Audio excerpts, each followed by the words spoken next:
Uniform magnetic fields of different sense B1 and B2, both normal to the plane of the paper, exist as shown in the figure.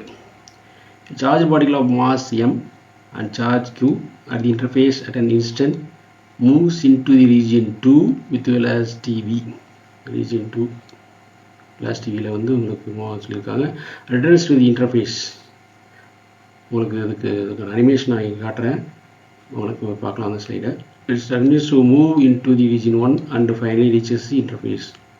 What is displacement of the particle during this movement along the interface?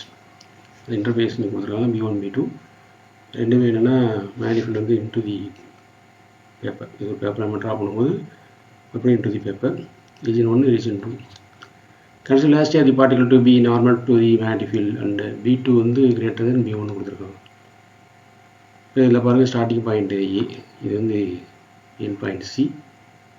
இது ஆனால் இந்த tangent of இந்த பாத் வந்து உங்களுக்கு velocity direction நம்ம காட்டியிருக்கோம். Both B1 and B2 into the paper, paper into the plane அல்லது இந்த பேப்பர் இன்டு தி இந்த செக்ஷனுக்கு வச்சுக்கோன்னா உங்களுக்கு இன்வெர்ட் அப்படிங்கிறது வந்து இன்டு தி பேப்பர் அப்படிங்கிறது அந்த சர்க்கிள்டு கிராஸ் மார்க் காட்டுது. சரி, இப்போ நமக்கு தெரியும் as velocity is perpendicular to B கொடுத்துருக்கால charge particle move in circular path. So அதோட ரேடியேஷன் அது உங்களுக்கு as equal to mv by qb. மொமெண்ட்னு கொடுத்ததுனால நமக்கு அது என்னது mv க்குள்ள ஸ்மால் p பை qbன்னு கொடுக்கலாம்.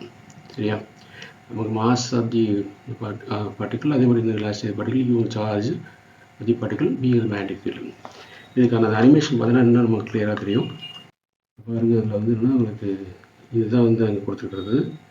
ஓகே, நம்ம கொடுத்துருக்க டயக்ராம் இதில் எப்படி மூவ் ஆகிட்டு இருப்பார். இது வந்து velocity of the it is direction of the velocity at point E. இது இப்படியே வந்து உங்களுக்கு அப்படியே வந்து டியோடைய வந்து மறுபடியும் எங்கே வருது என் பாயிண்ட்டு சிக்கு வருது. ஓகேனா அதுதான் இங்கே காட்டிருக்கு சார்ஜ்க்கு மூவ் ஆகிருக்கும். சரி, ஸ்டார்டிங் பாயிண்ட் ஏ, அதே மாதிரி எண்டிங் பாயிண்ட் வந்து சி. நெட் டிஸ்பிளேஸ்மெண்ட் இது உங்களுக்கு இதுதான் நெட் டிஸ்பிளேஸ்மெண்ட் ஏசி தான், அதையும் கொடுத்துருக்கோம். இப்போ ஏசிங்கிறது என்னது, AC is equal to total distance of CD. அதில் AD போனுச்சுன்னா பாக்கி தான் இருந்தது உங்களுக்கு AC வரும். அப்போது CDங்கிறது 2mv by qb1. This is for மேனிஃபீல்ட் B1க்கான CDங்கிறது இந்த கொடுக்குற பார்த்தீங்கன்னா அதுக்கான. அண்ட் B2க்கு வந்து என்னது உங்களுக்கு AD. ஸோ தட் என்ன 2mv by qb1 வருது மைனஸ் 2mv by qb2. காரணம் என்ன உங்களுக்கு அந்த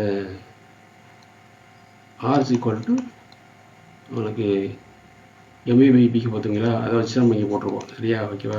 2mv by qb1 minus 2mv by qb2. 2mv by qb1 நம்ம காமன் எடுத்துட்டோம்னா இப்படி வரும்னா இந்த இடத்துல என்னது இந்த டைம் ஃபஸ்ட் டைம் அப்படியே எடுத்துருக்கோம் அப்படின்னா ஓகே, அந்த டைம் அப்படியே எடுத்துட்டோம் இந்த 1 மைனஸ் அப்படின்னு வரும். இங்கே B1 மல்டிப்ளை பண்ணி டிவைட் பண்ணணும்னு வச்சுக்கலேன்.